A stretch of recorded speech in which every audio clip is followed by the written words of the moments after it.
À 8h moins le quart, l'interview vérité d'Europe 1. Thomas, vous recevez ce matin Guy Verhofstadt, ancien Premier ministre belge et président du groupe Alliance des démocrates et des libéraux pour l'Europe au Parlement européen. Hier à Davos, Manuel Valls a alerté sur les dangers qui peuvent amener à une dislocation du projet européen dans les mois qui viennent. Et il a cité pêle-mêle la crise des réfugiés, le terrorisme, la montée des populismes. Il a aussi parlé du risque de Brexit. Voir partir la Grande-Bretagne de l'Union européenne serait un drame. Bonjour Guy Verhofstadt. Bonjour. Quel épitaphe vous choisissez, vous, pour l'Europe ? Pour le moment, moi j'ai écrit un livre qui va apparaître dans quelques semaines chez Plomb. Et le titre c'est « Le mal européen », la maladie européenne. Mais c'est une maladie qui peut être mortelle si on continue comme on est en train de faire pour le moment, avec tout ce polycrise qu'on est en train de vivre. Et vous dites comme Manuel Valls que la sortie de la Grande-Bretagne serait un drame. Vous reprenez ce mot de drame, Guy Verhofstadt ? Moi, je pense que oui.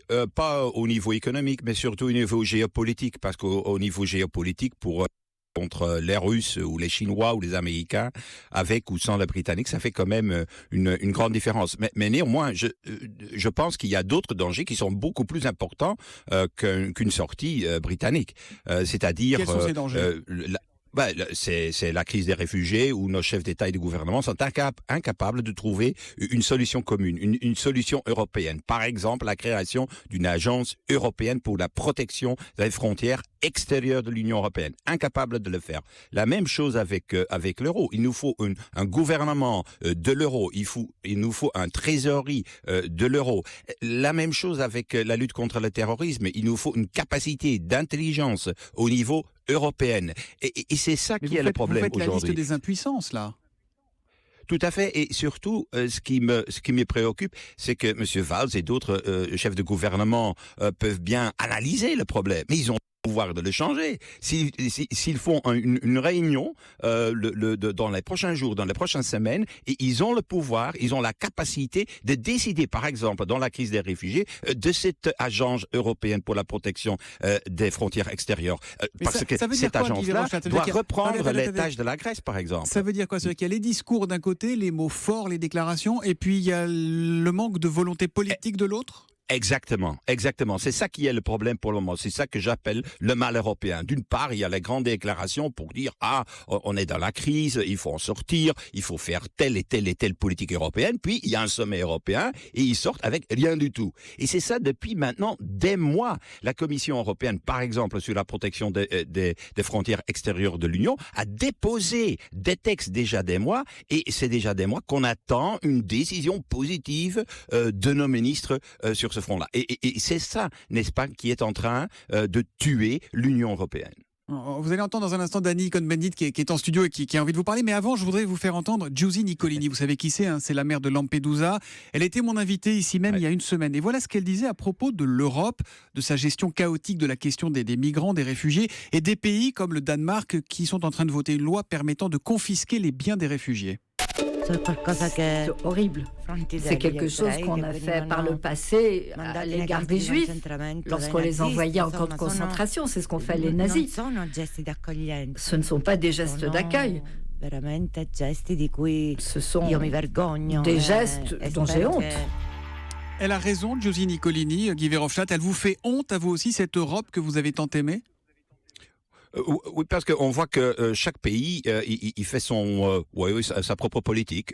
D'abord, ça c'est la Slovénie, puis l'Hongrie, puis l'Autriche qui ont recommencé avec les frontières intérieures de l'Union. Puis c'est la Suède qui a fermé le pont entre le Danemark et la Suède. Puis c'est la Suède qui prend des décisions. La seule chose qu'il faut attendre encore, c'est maintenant les Allemands. Les Allemands qui ferment alors ce sera la fin de Schengen. Et la seule possibilité pour éviter cela, c'est dire arrêtez, États membres de l'Union, venez ensemble et prenez la seule décision qui est possible, c'est cette agence européenne, créer cette agence européenne qui doit reprendre en fait les tâches de la Grèce pour protéger nos frontières. Deuxièmement, faisons enfin cette politique commune d'asile, cette politique commune aussi d'immigration, parce qu'il y a beaucoup de gens qui utilisent la politique d'asile pour entrer dans l'Union européenne, justement parce qu'il n'y a pas de migration légale au niveau économique en Union européenne. Et c'est cette vision qui manque. Moi, j'aime les premiers ministres qui peuvent bien analyser les choses,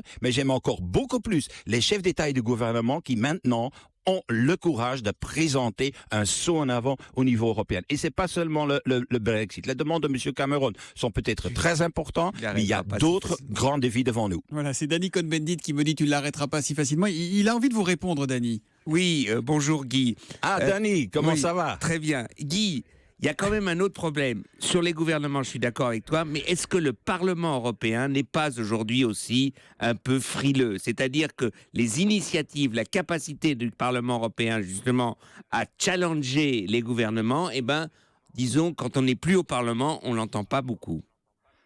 On te manque, hein, c'est ça. C'est la voix de Danny Cohn-Bendit, on te manque.